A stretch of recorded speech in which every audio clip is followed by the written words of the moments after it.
Analisa debat calon wali kota Sibolga.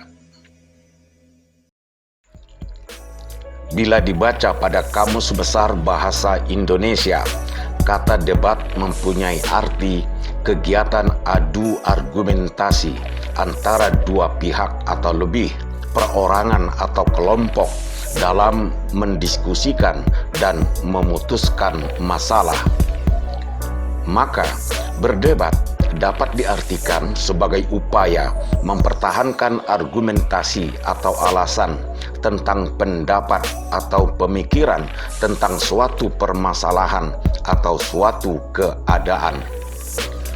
Contoh sederhana perdebatan yang bisa berubah menjadi pertengkaran, misalnya pedagang pasar yang bertengkar karena persaingan harga jual suatu produk barang, atau perdebatan antara penumpang dengan supir angkot karena penumpang merasa dibohongi soal ongkos.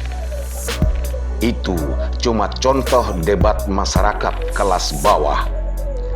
Lalu, adakah debat kelas atas? Ini dia, debat calon kepala daerah. Kepala daerah dalam hal ini adalah pemimpin suatu daerah sesuai tingkatannya, apakah gubernur, bupati, atau wali kota. Lalu, apa bedanya debat masyarakat kelas bawah dengan debat calon kepala daerah? Prinsipnya sama, yakni mempertahankan argumen atau alasan. Bedanya, yang satu debat kelas recehan, yang satu lagi debat kelas calon pemimpin. Apapun sebutannya, debat publik, debat kandidat, debat terbuka, atau debat CKD, calon kepala daerah, tujuannya hanya menyampaikan visi dan misi para calon agar masyarakat pemilih mengerti dan paham apa yang ditawarkan oleh para calon. Kemudian, agar terkesan wah, dikemaslah acara debat tersebut dalam gedung atau hotel mewah dengan bumbu kemasan acara saling menanggapi, saling bertanya dan menjawab, yang inti pokoknya hanyalah dialog tanya jawab, kalau tidak disebut sebagai ngobrol dengan cara terhormat. Dengan kata lain, materi pertanyaan dan jawaban tentu sudah diidentifikasi atau bahkan disimulasi sebelumnya oleh calon bersama tim pemenangan, agar pada saat debat sesungguhnya tidak terkesan asal jawab, gamang, atau terlihat kikuk. Menyimak debat 3 calon kepala daerah atau wali kota Sibolga yang diselenggarakan KPUD di Aula RRI Sibolga 7 November 2020. Setidaknya ada beberapa hal yang layak menjadi perhatian bagi warga pemilih. Di antaranya yang terkait dengan pembangunan daerah dan program kerja para calon kepala daerah kota Sibolga tersebut. Kesan yang dapat diambil dari ajang debat 3 pasang calon wali kota Sibolga tersebut adalah: pertama, melanjutkan dan atau memperbaiki program yang sudah dijalankan selama ini oleh wali kota sebelumnya. Kedua, merencanakan program tambahan baru sebagai sebuah terobosan yang terkait kebutuhan warga seperti masalah sosial dan budaya, ekonomi, lapangan kerja, pendidikan, kesehatan, dan teknologi.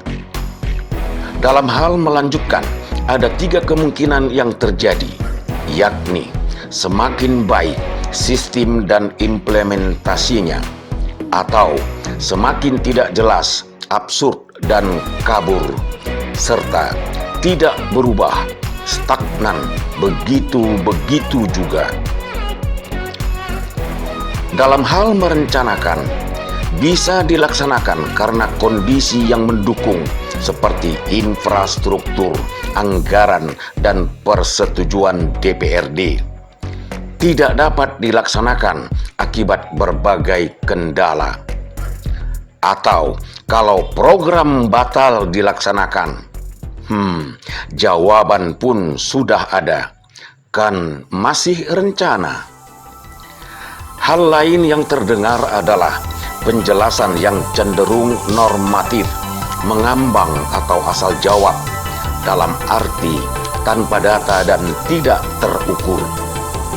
Semisal, bagaimana ukuran dan takaran kesejahteraan, peningkatan perekonomian, dan pengentasan kemiskinan tanpa membuka lapangan kerja. Apalagi mengingat geografi kota ini dengan lahan dan sumber daya alam yang terbatas.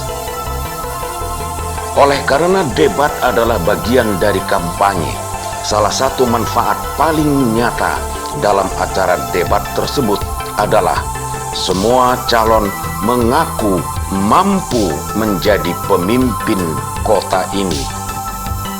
Maka tak perlu heran jika yang terdengar sesungguhnya adalah paduan dan ramuan janji kampanye agar dipilih pada 9 Desember nanti, hari yang menentukan siapa dari 3 pasangan calon ini yang tampil sebagai pemenang dan memimpin kota Sibolga yang berbilang kaum untuk masa 5 tahun ke depan.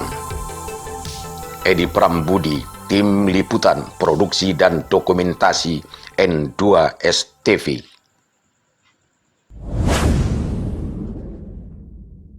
Analisa debat calon wali kota Sibolga.